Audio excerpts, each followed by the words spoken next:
की बड़ी खबर आपको बताते चले कि पूर्व क्रिकेटर मोहम्मद अजहरुद्दीन को ईडी का सम्मन भेजा गया। दरअसल हैदराबाद क्रिकेट एसोसिएशन में वित्तीय गड़बड़ी का आरोप लगाया गया है पूर्व क्रिकेटर के ऊपर और इसीलिए सम्मन भेजा गया है। 20 करोड़ रुपए के दुरुपयोग के आरोप में सम्मन भेजा गया है मोहम्मद अजहरुद्दीन को।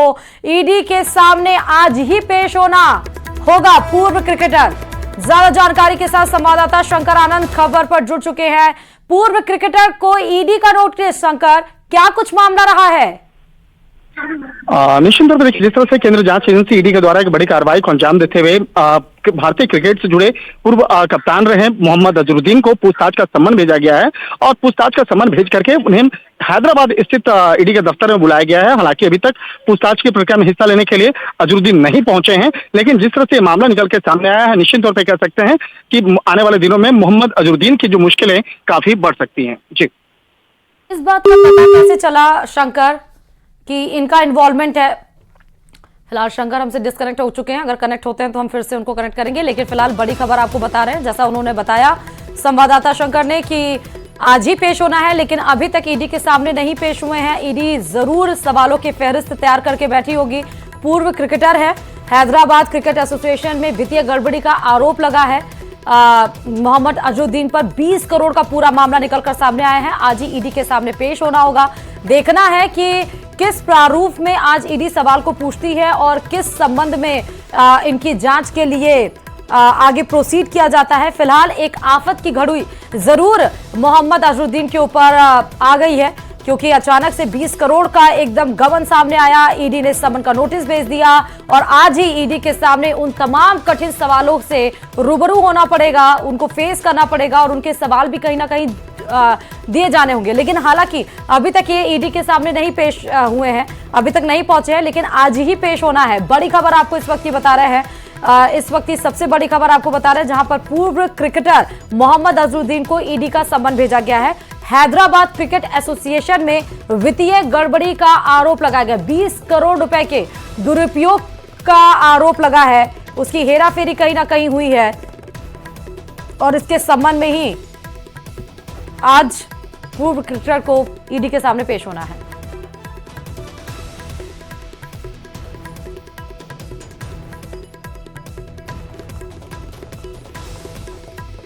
और चलिए बड़ी खबर आपको दिल्ली से इस वक्त की बताते हैं, जहां नारायणा कार शोरूम फायरिंग मामले में पुलिस ने बड़ी कार्रवाई की है। दिल्ली पुलिस के एनकाउंटर में शूटर अरमान गिरफ्तार हुआ है, तो वहीं अंतर्राष्ट्रीय किक बॉक्सिंग खिलाड़ी को भी गिरफ्तार किया गया। 27 सितंबर को दिल्ली के नारायणा विहार इलाके में एक कार शोरूम पर ताबड़तोड़ 20 गोलियां चलाई गई थी और इसी मामले में दोनों को गिरफ्तारी की गई थी। उनकी बताया यह भी गया कि अमेरिकी में छिपे हिमांशु भाऊ ने इस वारदात को एक्सटॉर्शन मनी नहीं देने पर करवाया है। तो शूटर अरमान, ये जो आपको दिखा रहा है, ताबड़तोड़ 20 गोलियां दागी गई थी। बड़ी खबर आपको बता रहे हैं, एक्सटॉर्शन मनी नहीं देने पर यह फायरिंग की पूरी वारदात वहां पर खुलेआम की गई थी। दिल्ली से इस वक्त की बड़ी खबर, इंटरनेशनल खिलाड़ी को गिरफ्तार कर लिया गया है। शूटर जो अरमान है वो गिरफ्तार हो गया। आप देख सकते हैं नारायणा में एक कार शोरूम में फायरिंग मामले में ये जो इंटरनेशनल खिलाड़ी है जिसको गिरफ्तार किया गया है।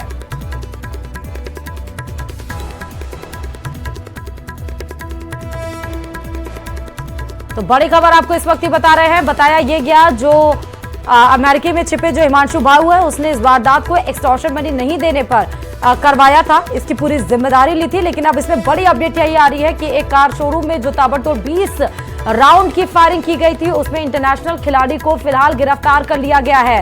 नारायणा में एक कार शोरूम फायरिंग मामले में गिरफ्तारी हुई है। कार शोरूम फायरिंग मामले का ये देखिए 2 तस्वीरें हम आपको दिखा रहे हैं, जो इंटरनेशनल खिलाड़ी को गिरफ्तार किया गया है वो और साथ में शूटर अरमान।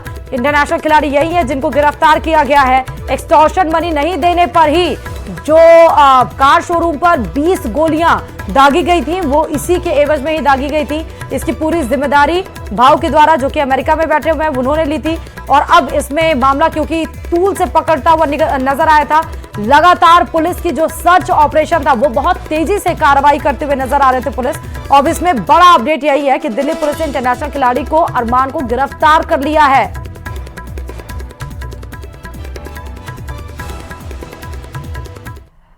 और यह भी खबर दिल्ली से है, क्योंकि दिल्ली पुलिस ने ड्रग्स की बहुत बड़ी खेप बरामद की है। दिल्ली पुलिस की स्पेशल सेल ने करीब 5 करोड़ रुपए की कोकीन बरामद की और ये बरामदगी दक्षिण दिल्ली में एक रेड में हुई। दिल्ली पुलिस के अनुसार स्पेशल सेल ने करीब 565 किलो से ज्यादा कोकीन बरामद की और इस मामले में 4 शातिरों को गिरफ्तार भी किया है। इस ड्रग्स की कीमत करीब 5000 करोड़ रुपए आकी गई है।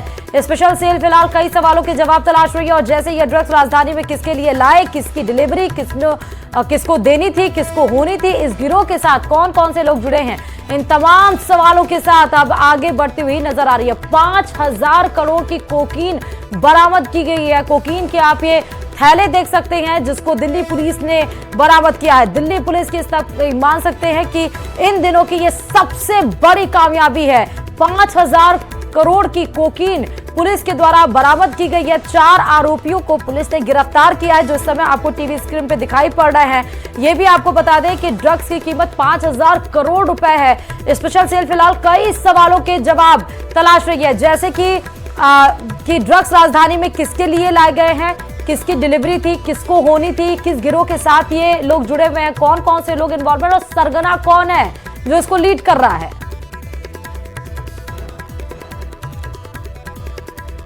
और सीधे रुख आंध्र प्रदेश की तरफ। आंध्र प्रदेश सरकार ने तिरुपति लड्डू बनाने में इस्तेमाल किए जाने वाले घी में कथित मिलावट के मामले में सुप्रीम कोर्ट में आज सुनवाई होगी।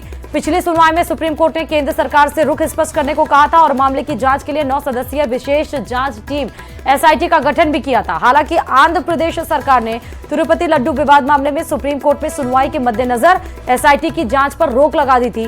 मामला आंध्र प्रदेश के मुख्यमंत्री एन चंद्रबाबू नायडू के प्रसाद में मिलावट के आरोप लगाने के बाद से शुरू हुआ था। एन चंद्रबाबू नायडू ने आपको बता दें कि आरोप लगाया था कि तिरुपति में जो प्रसादम बढ़ता है उसमें फिश ऑयल और बीफ की चर्बी मिलाई जाती है। इसके मामला तूल पकड़ता आया था। जो प्रतिद्वंदी पार्टी थे वाईएसआर, उन्होंने साफ तौर पर कहा था कि राजनीतिक द्वेष के कारण किया गया है। मामला सुप्रीम कोर्ट में गया। सुप्रीम कोर्ट में कहा कि किसी एक व्यक्ति की आस्था का ये विषय नहीं है, बल्कि इसमें हजारों लोगों के आस्था का ये विषय है, उसका जुड़ाव है। फिलहाल आज फिर से सुप्रीम कोर्ट में तिरुपति प्रसादम का जो मामला है वो उसमें आज सुनवाई होनी है। देखना होगा कि केंद्र सरकार से जो जवाब मांगा था, केंद्र सरकार की तरफ से क्या कुछ जवाब दिया जाता है कोर्ट में और सुप्रीम कोर्ट का आज क्या स्टैंड होगा।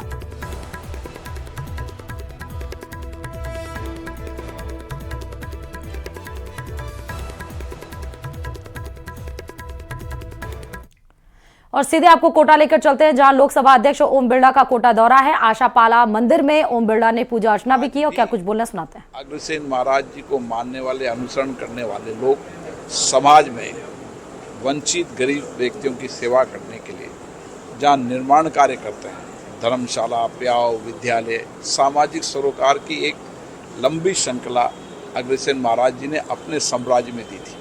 आज अग्रसेन महाराज को मानने वाले लोग इसी तरीके से देश में अलग अलग राज्यों के अंदर, गांव के अंदर, शहर में सामाजिक सेवा के माध्यम से धर्मशाला, प्याव, अस्पताल, मंदिर और जीवन कैसे कल्याण हो सके, सबका कल्याण हो, सबका सामूहिकता से साथ मिलकर हम कैसे समाज में कल्याण कर सकते हैं, ये महाराजा अग्रसेन जी का संदेश और विचार है। बहुत बहुत शुक्रिया साहब बात करने के लिए। तो लोकसभा अध्यक्ष ओम बिरला जो कि देवी आशापाला के दरबार में पहुंचे हैं, दरबार में लोकसभा अध्यक्ष ओम बिरला ने हाजिरी लगाई है और ये तस्वीर आप देख सकते हैं आशापाला मंदिर की, जो कि अपने आप में खास है, प्राचीन मूर्ति है और कहा जाता है। और इधर इजराइल लेबनान युद्ध से जुड़ी इस वक्त की सबसे बड़ी खबर आ रही है कि नसरुल्लाह के बाद उसका दामाद भी मारा गया है। दमिश्क में नसरुल्लाह का दामाद हसन जाफर अल कासिर मारा गया। बड़ी खबर इस वक्त की आपको बता रहे हैं।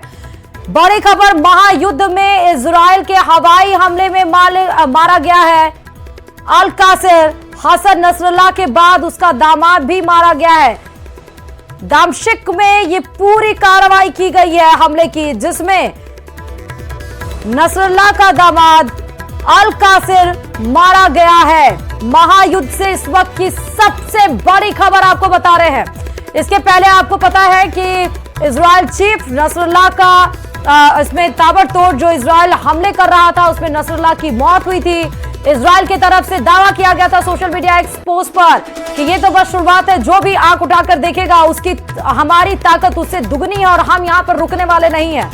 इजराइल ने साफ तौर पर यह भी कहा था कि नसरुल्लाह को मार गिराया गया है और ये हमारे धमाकों के साथ हुआ था। हालांकि जब डेड बॉडी आई थी तो कहा गया था कि बम के धमाकों से उससे हार्ट अटैक कहीं ना कहीं हुआ था, लेकिन बड़ी खबर यह है कि नसरुल्लाह के दामाद हसन जाफिर अल कासिर को भी मार गिराया गया है। और इजराइल पर हुए मिसाइल हमले के बाद ईरान के राष्ट्रपति मसूद पेशकियान की बयान सामने आया है। ईरान ने राष्ट्रपति इजराइल को सख्त चेतावनी दी है और उन्होंने कहा है कि हम इजराइल से युद्ध नहीं चाहते हैं, लेकिन अगर इजराइल ने कार्रवाई की तो हम उसका पहले से ज्यादा मजबूती और कठोरता से जवाब देंगे। मसूद पेशकियान ने कहा कि इजराइल ने तेहरान में हमारे मेहमान की हत्या की थी, हम युद्ध नहीं चाहते, लेकिन इजराइल हम पर लगातार दबाव बना रहा है।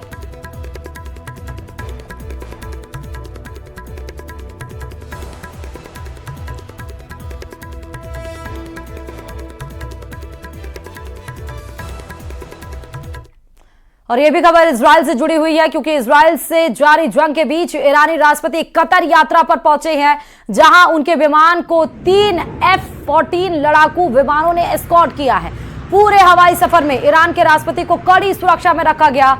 आपको सीधे तस्वीरें दिखा रहे हैं। ईरानी राष्ट्रपति का विमान आप देख सकते हैं, जहां पर कड़ी सुरक्षा के बीच में उड़ान भरते हुए ईरानी राष्ट्रपति का विमान आया तो उनको एस्कॉर्ट भी किया गया कई विमानों के जरिए। F-14 Tom cat fighter jet ने उनको प्रोटेक्ट करते हुए इनको सुरक्षित स्थान पर पहुंचाया। कड़ी सुरक्षा के बीच में कतर पहुंचे ईरानी राष्ट्रपति। बता दें, इससे बड़ी खबर इस वक्त की, जंग के बीच में ईरानी राष्ट्रपति का रशिया इजराइल दौरा, और इस बीच में जब ईरान राष्ट्रपति का विमान उड़ा तो F-14 Tom cat fighter jet के जरिए उनको सुरक्षा भी हवाई में करवाई गई। और चलिए, बड़ी खबर इस वक्त की कि इजराइल के नेवातिम एयरबेस की सैटेलाइट तस्वीर में बड़ा दावा किया गया है। क्या कुछ दावा वो बता रहे हैं। दरअसल ईरान के हमले के बाद सैटेलाइट तस्वीर जारी की गई है। ये सैटेलाइट तस्वीर आप पूरी देख रहे हैं, जहां साफ दिखाई पड़ रहा है कि एयरबेस को हमले से नुकसान हुआ है। एयरबेस के कुछ हैंगर तबाह दिखाई दे रहे हैं, लेकिन अभी यह जानकारी नहीं है कि हमले के वक्त F-35 विमान हैंगर में था या फिर नहीं। ईरान ने हमले के बाद दावा किया था कि उसने इजराइल के 20 F-35 विमान तबाह कर दिए हैं। सैटेलाइट तस्वीरें आ रही हैं नेवातिम एयरबेस की सीधे तस्वीरें, जिसमें साफ तौर पर दिखाई पड़ रहा है कि स्ट्राइक के जरिए नुकसान पहुंचाया गया है, लेकिन अभी इसका पूरा जो सिग्नेचर है, स्पष्ट सिग्नेचर, वो सामने नहीं आ पाया है कि एक्चुअल में क्या है, क्योंकि दावे इजराइल की तरफ से कुछ किए जा रहे हैं, लेकिन हकीकत वहां पर क्या है।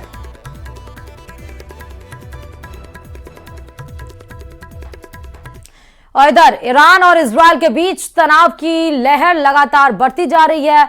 खबर है कि अब धीरे धीरे जंग की ये तपिशें ईरान के सहयोगी सीरिया तक भी पहुंच चुकी हैं। द टाइम्स ऑफ इजराइल की रिपोर्ट में कहा गया कि इजराइल की तरफ से सीरिया पर बड़ा हमला किया गया है।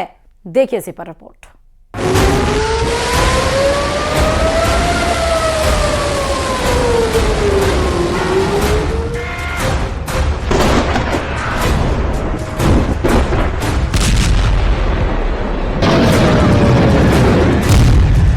दुश्मन के खिलाफ इजराइल का बारूदी चक्रव्यूह।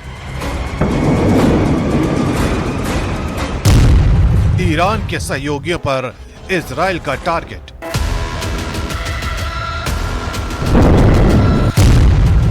लेबनान से लेकर सीरिया तक आईडीएफ की सीरियल स्ट्राइक।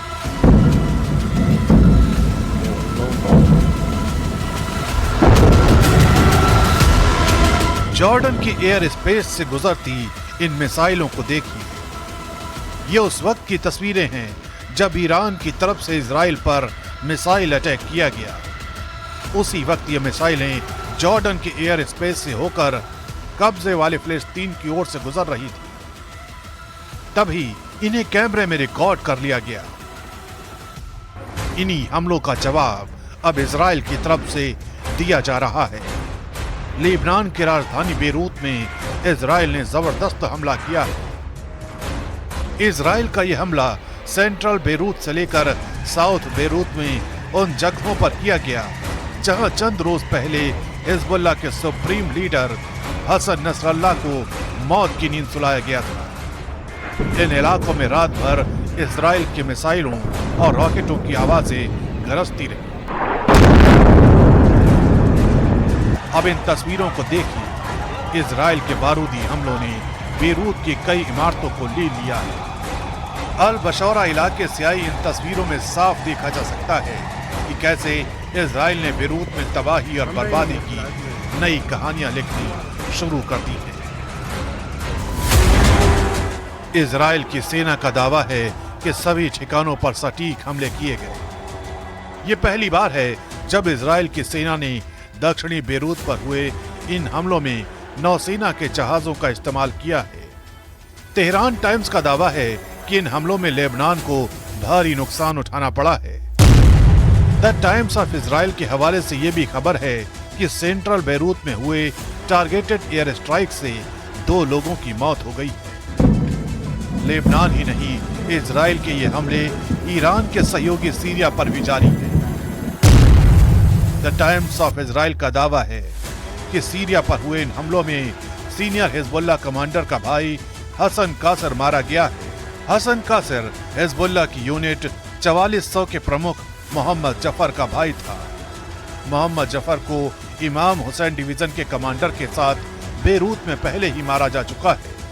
हसन कासिर पर ईरान और उसके सहयोगियों से हथियार लेकर लेबनान तक पहुंचाने का आरोप था। हसन कासिर को दमिश्क के माज़ेह में मार गिराए जाने का दावा किया गया है। हसन कासिर को हसन नसरल्लाह का दामाद बताया जा रहा है। इतना ही नहीं, इजराइल की सेना अब पश्चिमी सीरिया के तटीय शहरों को भी टारगेट कर रही है। यानी इजराइल ने तय कर लिया है कि ईरान को सबक सिखाने के लिए उसके सहयोगियों की भी कमर तोड़ेगा, फिर चाहे इजराइल की सेना को किसी भी इलाके की तरफ मूव क्यों न करना पड़े।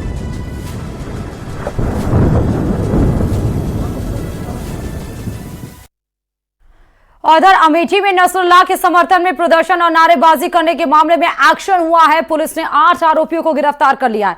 जायश कस्बे में शिया समुदाय के मुसलमानों ने कैंडल मार्च निकालकर नारेबाजी की थी। प्रदर्शनकारियों ने इस दौरान हाथों में पोस्टर और बैनर ले रखे थे। प्रदर्शन में महिलाएं और बच्चे भी शामिल हुए थे। बिना परमिशन लिए यह प्रदर्शन किया गया था। हालांकि हालात को देखते हुए इस दौरान भारी पुलिस बल तैनात रहा था।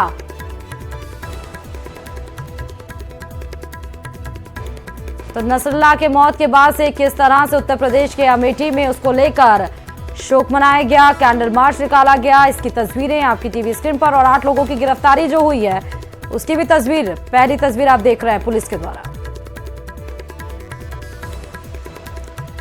इजराइल पर ईरान के सबसे बड़े हमले के बाद अब इजराइल कमर तोड़ पलटवार की रणनीति बना रहा है। ईरान पर कभी भी बारूद की बेतहाशा बारिश हो सकती है। 4 मोर्चों पर अकेले महायुद्ध लड़ रहे इजराइल को अमेरिका का पूरा सपोर्ट है, तो ईरान के साथ भी इजराइल के दुश्मन देश लामबंद हो रहे हैं। यानी दुनिया 2 फाड़ हो चुकी है, ताकतें बढ़ चुकी हैं। अगर अरब में चल रहे इस महायुद्ध की आग फैली तो पूरी दुनिया उसकी चपेट में आ सकती है। मतलब यह कि दुनिया को 3rd वर्ल्ड वॉर की दस्तक सुनाई देने लगी है। देखिए रिपोर्ट।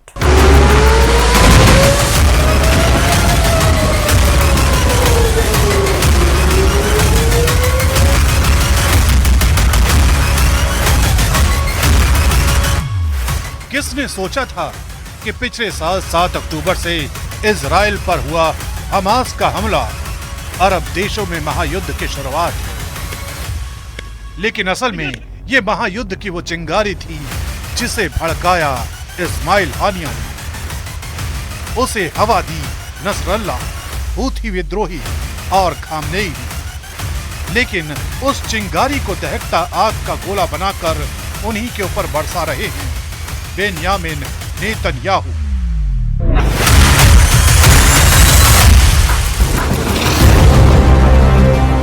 नतीजा ये हुआ कि आज इस महायुद्ध को लेकर दुनिया 2 फाड़ हो चुकी है। एक तरफ है इजराइल गुट तो दूसरी तरफ है ईरान गुट। इजराइल पर हमले के पहले दिन से उसके साथ दुनिया का सबसे ताकतवर देश सुपर पावर अमेरिका खड़ा है। इसके अलावा फ्रांस, ब्रिटेन, जर्मनी समेत यूरोप के ज्यादातर देश इजराइल के समर्थन में हैं। और असल में दुनिया के यही वो देश हैं जिनके समर्थन से इजराइल की ताकत कई गुना बढ़ चुकी है। दूसरी तरफ इजराइल के दुश्मन नंबर 1 ईरान के साथ फिलिस्तीन, तुर्की, लेबनान, सीरिया, कतर और ओमान जैसे देश हैं। रूस और चीन भी ईरान के साथ खड़े हैं। हालांकि अभी देशों ने ईरान को खुला समर्थन नहीं दिया। दुनिया भर के युद्ध विशेषज्ञ सैन्य ताकत के मामले में इजराइल और ईरान के बीच बराबरी की टक्कर मानते हैं। ग्लोबल फायर पावर इंडेक्स के मुताबिक ईरान दुनिया में 14वें नंबर पर है, तो इजराइल 17वें नंबर पर है। सेना, हथियारों और फाइटर जेट्स के लिहाज से भी दोनों देश एक दूसरे को अलग अलग मोर्चे पर टक्कर देते हैं।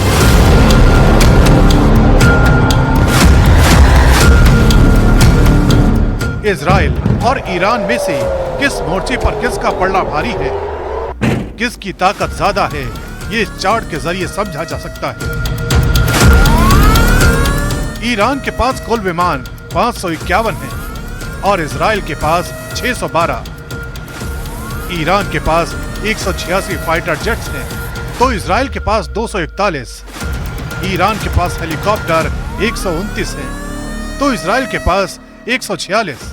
ईरान के पास 1996 टैंक हैं, तो वहीं इजराइल के पास 1370।